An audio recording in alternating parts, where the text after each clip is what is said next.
अपने आप में एक रणनीति है, ये साबित करने की रणनीति कि हम गोडसेवादी नहीं हैं, हम गोडसेवादी नहीं हैं, हम गोडसेवादी नहीं हैं। बी टीम बीजेपी की, इसमें कितनी सच्चाई? जो लोग इंडिया को दे दो वोट और एनडीए को दे दो वोट, वो बी टीम नहीं है। हम 243 सीट पर इलेक्शन लड़ रहे हैं, तो हमारी ना जिसकी आबादी उतनी उसकी भागीदारी की बात का वादा किया है। हमें पूरा यकीन है, क्योंकि हम लोग जो उनकी कोर कमेटी है, जो उनकी इलेक्शन इंटरनल इलेक्शन कमीशन है, उसमें 42 सीटों पर हमारे लोग माइनॉरिटी से इलेक्शन लड़ेंगे, इसमें कोई शक नहीं। नमस्कार, आदाब, सलाम, सत श्री अकाल। आप देखना शुरू कर चुके हैं SR न्यूज़। मैं रिजवी, मेरे साथ मौजूद है अवैस अंबर सर। और जैसा कि जन स्वराज जिस तरीक़ा से पूरे बिहार में एक तरह से कहा जा सकता है कि लोगों को नहीं तो कम से कम पार्टियों के लिए सरदर्द बन चुकी है, तमाम पार्टियां घबरा चुकी है। आज कहीं ना कहीं पूरी तरीक़ा से मुसलमान जो एकजुटता जो दिखा रहे हैं, किसी न किसी भी तरीक़ा से ये खबर तो तमाम पार्टियों के कानों तक पहुंच चुकी है और कहीं न कहीं वो नज़र भी आ रहा है। लेकिन जन स्वराज 2025 में जो विधानसभा चुनाव है, जिस तरीक़े से मुसलमानों के लिए 40 से 42 सीटों का जो वादा की है, वो कहाँ पे खरा उतरते, तमाम बातें हम करेंगे। मेरे साथ अवैस अंबर सर हैं। क्या लगता है, जिस तरह से उन्होंने वादा किया एक मंच से 1 तारीख को, वो वादा पूरा करेंगे मुसलमानों के लिए? सबसे पहले मैं आपके सभी व्यूवर्स को इस प्रोग्राम में वेलकम करता हूं। अस्सलाम वालेकुम एवरीवन। आज सबसे इम्पॉर्टेंट डे था कि हम सभी जो 1 तारीख में जो हमने मशवरे की मीटिंग बुलाई थी, उस सिलसिले में हमने सबको थैंक्स कहने के लिए, शुक्रिया अदा करने के लिए उन मुसलमान भाइयों का, उन नौजवानों का तहे दिल से, दिल की गहराइयों से शुक्रिया अदा करने के लिए प्रेस मीट बुलाई थी कि उन्होंने बहुत जज्बे के साथ इस मीटिंग को ज्वाइन किया। और जो वादा प्रशांत जी ने जितना जिसकी आबादी उतनी उसकी भागीदारी की बात का वादा किया है, हमें पूरा यकीन है, क्योंकि हम लोग जो उनकी कोर कमेटी है, जो उनकी इलेक्शन इंटरनल इलेक्शन कमीशन है, उसमें 42 सीटों पर हमारे लोग माइनॉरिटी से इलेक्शन लड़ेंगे, इसमें कोई शक नहीं।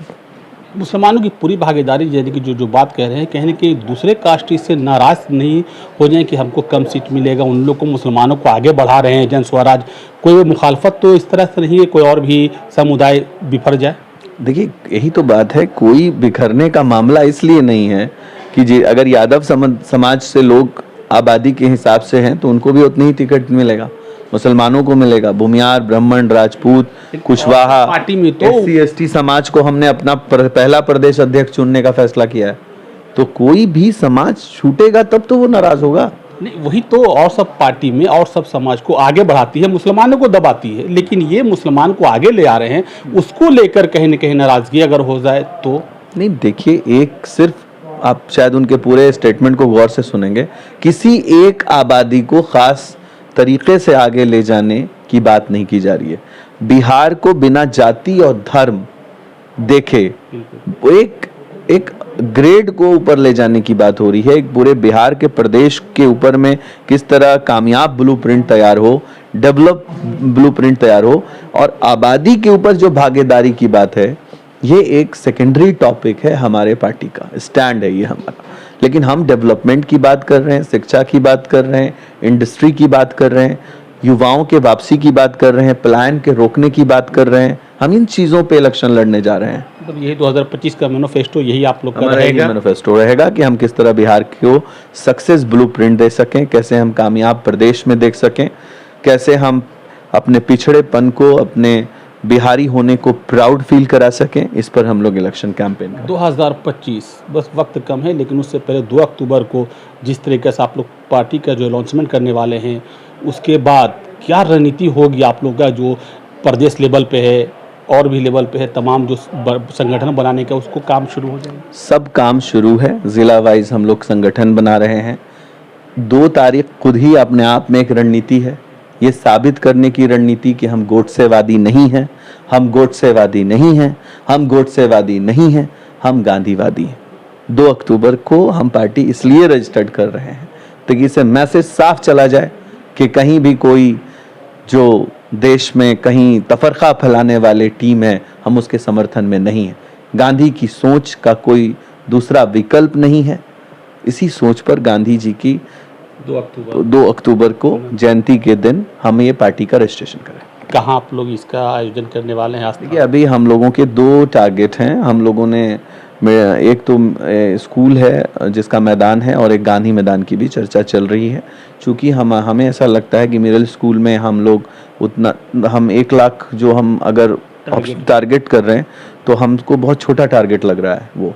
इसलिए हम लोग उसको, हो सकता है अभी हम लोग अपनी पार्टी को भी रखेंगे कि सर, हम लोगों की तो सिर्फ छोटी मोटी टीम, सिर्फ सेना ही हमारी 1 लाख से ज़्यादा की है, तो हम 1 लाख में ये अगर बुलाते हैं तो बाकी बहुत बड़ी आबादी नाराज़ हो जाएगी।